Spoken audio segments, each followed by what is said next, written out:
C Joseph Vijay எனும் நான்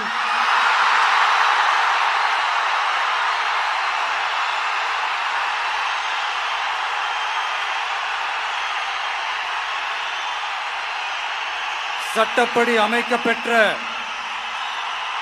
இந்திய அரசியல் அமைப்பின்பால் உண்மையான நம்பிக்கையும் மாறா பற்றும் கொண்டிருப்பேன் என்றும் இந்திய நாட்டின்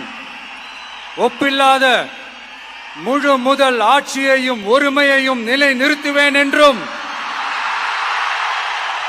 தமிழ்நாட்டு அரசின் முதலமைச்சராக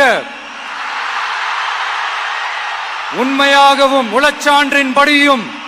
என் கடமைகளை நிறைவேற்றுவேன் என்றும் அரசியல் அமைப்பிற்கும் சட்டத்திற்கும் இணங்க அச்சமும் ஒருதலை சார்பும் இன்றி விருப்பு வெறுப்பை விலக்கி பலதரப்பட்ட மக்கள் அனைவருக்கும் நேர்மையானதை செய்வேன் என்றும் ஆண்டவன் மீது ஆணையிட்டு உறுதிமொழிகிறேன்.